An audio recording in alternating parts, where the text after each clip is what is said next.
दोस्तों दोनों क्लब ने अपना खाता खोल दिया है कल। रियल मैड्रिड ने कल अपना 2 खाता खोल दिया, मतलब 2 साइनिंग डन कर दिया। मैनचेस्टर यूनाइटेड में ये पिछले 5-6 दिन से बातचीत चल रहा था। अटलांटा का जो है एडरसन का जो ब्राजील का जो मिडफील्डर है, तो उसका भी खाता खुल दिया है मेरे भाई। हेरिगो भैया हो चुका है, तो बात करेंगे एक एक करके मेरे भाई। पहले हम लोग मैनचेस्टर यूनाइटेड के ऊपर बात करते हैं, उसके हम लोग रियल मैड्रिड के ऊपर बात करेंगे। पहला एडरसन, हम लोग मोटा मोटी करके 40-45 में ये डील डन की है। पाउंड और यूरो अलग अलग वगैरह है, देख लीजिएगा। मतलब अंडर 45 के हम लोग, अंडर 45 यूरो के अंदर हम लोग ये खत्म किए कारनामा मोटा मोटी करके। Brazilian box to box destroyer नहीं, box to box kind of midfielder है। एंड कैशमीरो का हम लोगों को साइनिंग करना चाहिए था, क्योंकि कैशमीरो होगा तो दोनों निकलने वाले हैं। एंड थोड़ा सा बातचीत कर लेते हैं हम लोग, बैलेंस के बारे में बाद में बात करेंगे, क्योंकि और भी 2 मिडफील्डर आएगा मेरे को ये लगता है। पहला चीज़ क्या है कि अटलांटा का एडरसन है, ठीक है ना। एंड मैं क्या खुश हूँ इस साइनिंग से, क्या ये साइनिंग सेंस बनाता है 100%। मतलब क्या है, हमारे मिडफील्ड में बैलेंस के लिए हमें 3 टाइप का मिडफील्डर चाहिए मोटा मोटी करके। पहला बॉल विनिंग मिडफील्डर, दूसरा डीप प्लेइंग मेकर मिडफील्डर जो भैया सेंटर बैक से बॉल लेगा, और तीसरा टेक्निकल मिडफील्डर। ये 3 तरीके का मिडफील्डर अगर आप हमारे पास आ गया, तो उसके बाद ब्रूनो और कोबी मैनो रहेगा। तो मोटा मोटी 5 मिडफील्डर एंड मेसन माउंट का रोटेशन पॉलिसी से हम लोग काम चला सकते हैं, क्योंकि आने वाले सीजन में हफ्ते में 1 नहीं, हफ्ते में 2 गेम खेलना पड़ेगा, 4 कंपटीशन में एक्टिव रहना पड़ेगा। और चैंपियंस लीग मतलब मेरे भाई क्वालिटी फटाक करके बहुत ऊपर चला जाएगा, क्योंकि चैंपियंस लीग खेलना और चैंपियंस लीग नहीं खेलना डिफरेंस नहीं है, बहुत ज्यादा डिफरेंस है। मतलब ये 12th और आईआईटी है, ठीक है ना। तो आप 12 में पढ़ाई करते हो 85% 90% लेके आते हो, इसका मतलब ये नहीं दया कि आप आईआईटी में भी अच्छा रैंक करोगे या फिर अच्छा परफॉर्मेंस लेके आओगे, क्योंकि क्वालिटी बहुत ज्यादा ऊपर होता है। एंड कहने के एवे फिक्सचर में अगर आपको एलन जेरेना बताओ, मेट्रोपोलिटानो बताओ, सिंथियागो बर्नाब्यू बताओ, ऐसे स्टेडियम में अगर जा सकते हो या फिर कैंप न्यू में अगर जाओगे, तो कहने कि आपके पास स्क्वाड डेप्थ या फिर वो मेंटल हेल्थ या फिर फिजिकल हेल्थ सब कुछ खतरनाक तरीके से चाहिए। तो आपके पास स्क्वाड डेप्थ ही खतरनाक तरीके से चाहिए। तो हमारे पास 3 मिडफील्ड चाहिए, ठीक है। उसके ऊपर कार्लोस बलेबा के ऊपर हम लोग लिंक थे, क्योंकि he is a ball winning midfielder, जो बंदा काउंटर प्रेस करके बॉल जीतेगा। अब मुझे लगता है कि हम लोग कार्लोस बलेबा को सिलेक्ट नहीं करेंगे। शायद कार्लोस बलेबा से बर्वल एग्रीमेंट वगैरह हम लोगों का 1 साल पहले ठीक ठाक हो गया था। अब मे बी ब्राइटन 80 मिलियन के नीचे नहीं आ रहा है। कहने कि पिछले सीजन में 120 मिलियन 110 मिलियन पता नहीं 1 बिलियन मांग रहा था, ठीक है ना। उसके बाद कार्लोस बलेबा का ये सीजन अच्छा नहीं गया, आई थिंक थोड़ा सा नीचे आया होगा, 85-90 मांग रहा है शायद। 85-90 million I think Carlos Baleba के लिए देना नहीं चाहते, ऑब्वियसली मैं भी देना नहीं चाहता। 60 हाईएस्ट 60 से 65, क्योंकि भैया बहुत फुद्दू सीजन गया है, ठीक है ना। अब उसके बाद अगर कार्लोस बलेबा वेरी यंग भी है, प्रीमियर लीग प्रोडिलॉजी है, कोई बात नहीं मेरे भाई, 2 साल से प्रीमियर लीग में बहुत बढ़िया काम कर रहा है। And talent and range potential बहुत खतरनाक है। लेकिन आप एक बहुत ज्यादा ही फ्लॉप सीजन बंदा कार्लोस बलेबा का गया है, तो मे बी ब्राइटन भैया नीचे नहीं आ रहा है। तो हम लोगों ने हमारा सेकंड चॉइस या फिर दूसरा चॉइस हम लोगों ने सेंटर मिडफील्डर साइन कर लिया है, जो मुझे लगता है एक ही मोटा मोटी काम के है, क्योंकि जो भी इंजन है। अब एडरसन के ऊपर मैं पॉजिटिव क्यों हूं, ज्यादा देखो, ज्यादा बहुत ज्यादा पैसा नहीं लगा।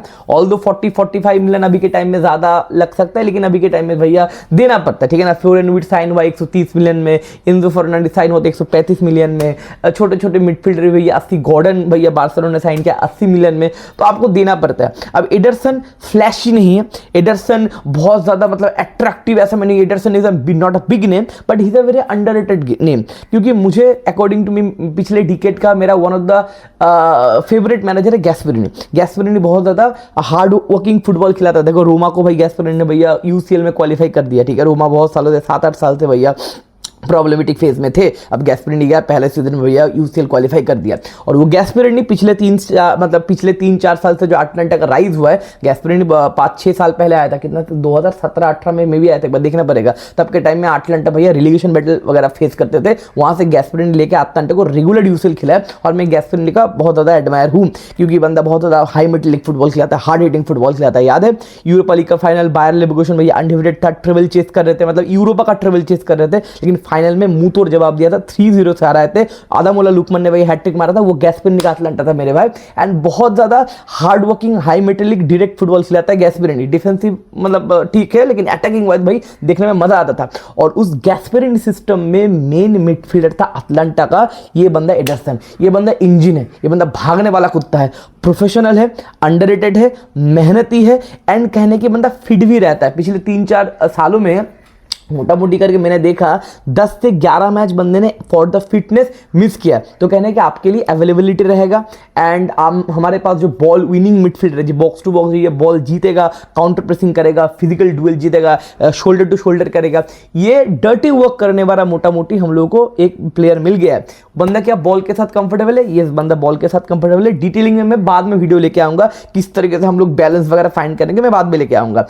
बंदा काउंटर प्रेस कर सकता है, बॉल जीत सकता है, बॉल लेके भाग सकता है, प्रेस रेजिस्टेंस है मोटा मोटी, खतरनाक नहीं है लेकिन है मोटा मोटी, टेक्निकल खतरनाक नहीं है लेकिन मैनेजेबल है, क्रिएटिविटी कुछ नहीं है मेरे भाई, लेकिन एक आपको डिफेंसिव कंपोजर नहीं, क्यों डिफेंसिव मेहनत आपको देगा, इंजन आपका प्रोवाइड हो गया। मिडफील्ड का जो भागने वाला कुत्ता है, ये भागने वाला कुत्ता आपको मिल गया विथ सम टेक्निकलिटी, बिकॉज बंदा ब्राजीलियन है, आपको पता है बंदा बॉल कैरी कर सकता है, फॉरवर्ड पास कर सकता है, ठीक है। ग्राफ में अगले वीडियो में मैं लेके आऊंगा। ये हो गया एडरसन, राइट। ये एडरसन का डॉलर मोटा मोटी करके, और एक और भी चीज है एडरसन का कि एडरसन को बहुत सारे क्लब ने ऑफर भी किया था, लेकिन बंदा मैनचेस्टर यूनाइटेड के लिए भैया वेट कर रहा था। और ऐसे प्लेयर मेरे को बहुत पसंद है जो एक पर्टिकुलर क्लब के लिए खेलना चाहता है। पिछले साल का आप बताओ ब्रायन एम्बूमो अच्छा क्यों खेल रहा है, मैथ्यूस कुन्हा अच्छा क्यों खेल रहा है, Benjamin Sesko day in day out heart out किस तरीके से खेलता क्यों पिछले सीजन या फिर इस सीजन हम लोगों ने देखा, क्योंकि ये तीनों के तीनों प्लेयर मैनचेस्टर यूनाइटेड के लिए खेलना चाहते थे। ब्रायन एम्बूमो एक महीना वेट किया कि जाना है तो भैया मैनचेस्टर यूनाइटेड में जाना है। बेंजामिन शेशको के पास न्यूकासल जाने का मौका था लेकिन बंदे ने यूनाइटेड को सिलेक्ट किया। मैथ्यूस कुन्हा तो पहले से एग्रीमेंट, तो उसका ड्रीम था मैनचेस्टर यूनाइटेड। तो कहने कि एक बंदे का अगर ड्रीम होता है या फिर टारगेट होता है, मेरे को ना इस क्लब के लिए खेलना है, रादर देन मेरे को प्रीमियर लीग जीतना है, यूसीएल जीतना है, ब्ला ब्ला, मेरे को इस क्लब के लिए खेलना है, तो बंदा उस क्लब में आने के बाद ना मेहनत करता है, पैशन देता है। आई नो दैट कैशमीरो का गारंटी कुछ ना कुछ इन्फ्लुएंस होगा। मैथ्यूस कुन्हा है हमारे पास ब्राजीलियन, कैशमीरो है, एंटनी था तो अलग बात है, लेकिन ये दोनों प्लेयर का इन्फ्लुएंस गारंटी रहा होगा। ऑब्वियसली बहुत सारे लोग बोल रहे हैं आटलांटा से, तो पिछली बार हम लोगों ने एक सेंटर फॉरवर्ड साइन किया था रासमस हॉयलैंड, लेकिन हम लोगों ने तो कुछ कर नहीं पाए, लेकिन कोई बात नहीं मेरे भाई, रासमस हॉयलैंड बहुत ज़्यादा रॉ था, 7-8 गोल मार के आया था। और ये बंदा भैया 3-4 साल से बहुत बेहतरीन आटलांटा में फुटबॉल खेल रहा है, इस सीजन भी बंदे का ठीक ठाक ही गया है। तो अब एडरसन तो डन एंड डस्टेड हो गया। इसके बाद कौन? इसके बाद मैंने बताया कि एक आपके पास box to box technical midfielder और दूसरा होगा डीप लिंक प्लेमेकर। और डीप लिंक प्लेमेकर में ऑब्वियसली मैं नाम बोलना चाहूंगा टोनाली का, सामने टोनाली का भैया फटाफट करके डन एंड डस्टेड करो। थोड़ा प्राइस ज़्यादा लगेगा, मुझे लगता है कि भी थोड़ा बाद में जाएंगे इसके लिए। एंड उसके बाद उससे पहले एक बॉक्स टू बॉक्स एक टेक्निकल मिडफील्डर के लिए Matheus Fernandes done and dusted करो, क्योंकि वेस्ट हैम को भैया 100 कितना मिलियन भैया जनरेट करना है प्लेयर सेल करके, क्योंकि वो रेलीगेटेड हो गए। तो कहने की बाद में मत जाओ, बाद में वो लोग ज्यादा पैसा चार्ज करेंगे, अभी पहला ही साइनिंग कर लो वेस्ट हैम से, तो मोटा मोटी 60 मिलियन के अंदर आपको मैथ्यूस फर्नांडिस मिल जाएगा। वो box to box technical midfielder हो जाएगा, कोबी माइनो का रोटेशन वगैरह, एंड आपको टोनाली अगर मिल गया 90 मिलियन के आसपास, तो डीप लिंक प्ले फॉरवर्ड भी, डीप लिंक प्लेमेकर भी मिल जाएगा। और मजे की बात क्या है पता है, हम लोग जो 3 मिडफील्डर को टारगेट कर रहे हैं, एडरसन, मैथ्यूस फर्नांडिस और सान्द्रो टोनाली, ये तीनों वर्ल्ड कप नहीं जाएंगे। ये तीनों भैया अभी 2-2.5 महीना रेस्ट करेंगे, प्री सीजन में प्रॉपर तरीके से हम लोग इनको खिला सकते हैं। वर्ल्ड कप का झमेला नहीं है, इंजरी का कोई झमेला नहीं है, इसलिए मैं थोड़ा रिलैक्स हूँ कि 10-12 दिन लेट भी हो गया ना तो प्रॉब्लम नहीं, क्योंकि मैं पिछले वीडियो में बोला कि वर्ल्ड कप में अगर आप जिस प्लेयर को टारगेट कर रहे हो उसका वर्ल्ड कप अगर अच्छा चला गया तो कहने की प्राइस ऊपर चला जाता है, तो इसका प्राइस, इन तीनों का प्राइस ऊपर नहीं जाएगा क्योंकि तीनों वर्ल्ड कप मिस कर रहे हैं। तो ये हो गया भाई मिडफील्ड का चीज। और आई एम वेरी सरप्राइज कि लुइस हॉल से हम लोग भैया कनेक्ट हो रहे, जो लेफ्ट बैक न्यूकासल का लेफ्ट बैक है। 50 मिलियन के आसपास नेगोशिएशन ओपन हो रहा है हॉल के लिए, तो आई एम वेरी सरप्राइज, क्योंकि भाई न्यूकासल यूनाइटेड हम लोग का बहुत तगड़ा ओपोनेंट है भाई। उनसे प्लेयर लेना, मैं लाइव में पिछले 3-4 दिन पहले एक लाइव में मैं बोल रहा था, मैं सर्च करके देखा कि न्यूकासल से हम लोग फाइनल डील किए थे 2011-12 में, मेरे को प्लेयर का नाम मैं भूल गया, तो कम से कम 15 साल पहले हम लोग 15 या 14 साल पहले हम लोग न्यूकासल से फाइनल एक खिलाड़ी लिए थे, क्योंकि न्यूकासल भैया बेचता नहीं मैनचेस्टर यूनाइटेड को। और उनका भैया हॉल भैया लेफ्ट बैक प्रोडिलॉजी है, इंग्लैंड एक कहने की पोटेंशियल बंदा है, उसको बेचेंगे। सान्द्रो टोनाली के साथ बातचीत कर रहे हैं, सान्द्रो टोनाली इटालियन है, लेकिन चलो भाई कोई बात नहीं, उसको लेंगे, उसका हॉल को भी लेंगे, ये तो भैया पता नहीं, लेकिन मे भी 150 मिलियन में ये दो अगर मिल जाए तो 150 40 मिलियन में अगर ये दो बंदा मिल जाए, पता नहीं न्यूकासल तो नहीं बेचता। अगर हम लोग हॉल को टोनाली को लेके चले जाएंगे तो भाई इनियोस को भैया नमस्ते बेटा नमस्ते, रेस्पेक्ट इनियोस मेरे भाई। तो देखते मेरे भाई हॉल के लिए हम लोग बातचीत क्या करेंगे, क्योंकि भाई लूक शो तो भैया वर्ल्ड कप भी है, इसलिए भैया 38 में 38 मैचेस बंदे ने शुरू कर दिया। अगले सीजन में भैया मेरे को कोई गारंटी नहीं है कि लूक शो इतना तगड़ा खेल सकता है और इतना फिटनेस की तरफ खेल सकता है, लेकिन हम लोग को स्क्वाड डेब्यू चाहिए कि because of the UCL and बाकी के टूर्नामेंट भी हम लोग ऑन होंगे। तो ये है टोटल मिला के मामला। मैनचेस्टर यूनाइटेड ने अपना ट्रांसफर मार्केट शुरू कर दिया है और आने वाले target according to me Matheus Fernandes होगा। उसके बाद हम लोग हॉल या फिर टोनाली को वो शिफ्ट करेंगे। अब आते हैं रियल मैड्रिड में। हम लोग कल ही बात कर रहे थे कोनाते के बारे में। कोनाते का फ्री ट्रांसफर फ्री एजेंट देख के भैया मुंह से लाल निकल जाता है भैया हमारे फ्लोरेंटिनो पेरेस का। कोनाते को हम लोगों ने उठा लिया, बढ़िया चीज़ है। मेन डिफेंडर नहीं बन सकता, लेकिन एक चीज़ है ना, ये साइन है कि भाई फ्लोरेंटिनो पेरेस जीत रहा है एंड होसे मोरिनो आ रहा है, क्योंकि कोनाते डम्फ्रीज ये ना मतलब फ्लैशी साइनिंग नहीं है, ये ना मेहनती साइनिंग है। और मेहनती साइनिंग मतलब मेरे भाई होसे मोरिनो आ रहा है। और कल के दिन में जो डम्फ्रीज का साइनिंग हुआ है ना, मैं बोल देता हूँ साला मुझे लगता है भाई आर्नोल्ड के पहले डम्फ्रीज को ना राइट बैक में स्टार्ट करवा दे होसे मोरिनो, क्योंकि डम्फ्रीज जैसा प्लेयर भैया होसे मोरिनो को ज़्यादा पसंद है। हार्ड वर्किंग है, फिजिकल है, बुलेट है भैया, ट्रैक बैक करेगा, बुली करेगा, एरियली बुली करेगा, शोल्डर टू शोल्डर के लिए जाएगा, डर्टी वर्क करेगा, हरामी है, मारपीट करता है, बॉक्स में थ्रेड प्रोवाइड करता है। आपको याद है पिछले सीजन में भैया बारसा के साथ बंदे ने एक्रोबैटिक फिनिश बाइसाइकिल वगैरह मारा था, 2 गोल मारा था, ब्रेस मारा था। तो इस तरीके से एक हार्ड वर्किंग एक राइट बैक। आरबेलो भी भैया मोरिनो का ही वो था, मतलब मोरिनो का ही बंदा था जो डर्टी वर्क करता था।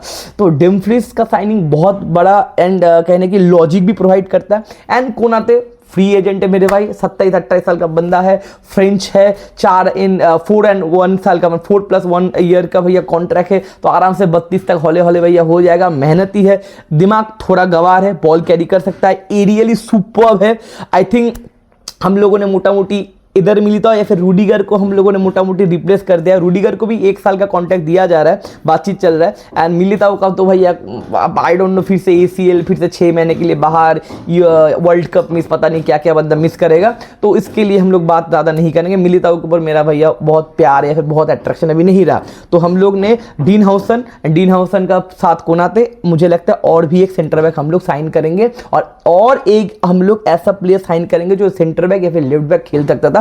पिछले सीजन में भैया हिनकाफिया को साइन कर लेते हरामी फ्लोरेंटिनो पेरेस, काम चल जाता है, लेकिन आपने साइन ही किया, बकचोदी कर दिया। 50 मिलियन में हिनकाफिया हमको मिल जाता। इक्वेडर का बंदा है, आर्सेनल से बंदा फोड़ा है इस सीजन में। चलो फाइन, कोई बात नहीं, कोनाते आ चुका है, +5 कहीं ना कहीं हम लोग स्क्वाड डेप्थ हम लोगों ने बढ़ा दिया एंड कारवाल का रिप्लेसमेंट भी हम लोगों ने डम्फ्रीज को साइन कर दिया। एंड उसके ऊपर अभी बातचीत चल रहा है एज अ मिडफील्डर हम लोग बातचीत कर रहे हैं। पता नहीं भैया ये र्यूमर की नहीं, ट्विटर में मैंने देखा कि भाई हम लोग मैकलिस्टर के ऊपर भैया मोटिवेटेड है, क्योंकि हम लोग को टेम्पो कंट्रोलर चाहिए। एंजो फर्नांडिस के लिए भाई 130-20 मिलियन चाहिए, PSG इंटरेस्टेड है एंजो फर्नांडिस के ऊपर, छोड़ेंगे नहीं। तो मैकलिस्टर के ऊपर हम लोग भैया फोकस कर रहे हैं। और फ्लोरेंटिनो पेरेस बोले अगर मैं जीत जाता हूँ तो मैकलिस्टर के पीछे जाऊंगा। लिवरपूल गोली मार देगा बे। तुम साला आर्नल्ड को उठाए, तुम साला कोनाते को उठाए, अब तुम बोल रहे हो भैया मैकलिस्टर, उसके बाद अगले साल में जाके बोलोगे सोबोज़ला है। भाई गोली मार देगा। बारसा के पास ला माफिया है तो हमारे पास लिवरपूल है क्या? मतलब खराब भी लगता है लिवरपूल से दिल से, मतलब क्या ही बकचोदी है। लेकिन चलो फाइन, कोई बात नहीं। 2 हम लोगों का साइनिंग हो चुका, आने वाले साइनिंग में फटाफट करके काम करेंगे। 6 जून के बाद भैया वोट का रिजल्ट वगैरह भी आ जाएगा और भैया वर्ल्ड कप से पहले जल्दी से और भी 2 साइनिंग या फिर वर्बल एग्रीमेंट डन करो। और एक प्रॉपर सेंटर बैक मेरे को लगता है अभी भी लेके आना चाहिए। एंड आई विल पिक भाई स्लॉटर बैक, 50-55 मिलियन का भाई रिलीज क्लॉज वगैरह शायद है, बंदे ने न्यू कॉन्ट्रैक्ट साइन किया डॉर्टमुंड में, लेकिन 50-55 का क्लॉज वगैरह है मेरे को लगता है। एक बार आपको चेक इन करना पड़ेगा, मैं कमेंट सेक्शन में पिंग कर दूंगा। तो स्लॉटर बैक अगर आ जाए भैया मजा ही आ जाए। तो देखते हैं क्या होता है, लेकिन शुरुआत तो ठीक ठाक हुआ है मेरे भाई। एंड अब थोड़ा वर्ल्ड कप के बारे में मैं बातचीत करना चाहूंगा, लेकिन भैया बीच में न्यूज़ वगैरह आ रहा है, अब देखते भैया क्या होता है। तो आपको क्या लगा मैनचेस्टर यूनाइटेड का मिडफील्ड का क्या बैलेंस ठीक ठाक हो पाएगा? एडरसन के साइनिंग से आप खुश हो या फिर रियल मैड्रिड के साइनिंग से आप खुश हो? कि नीचे कमेंट सेक्शन में जरूर लिखिएगा। मिलता आने वाले वीडियो में। Take care, bye bye, see you.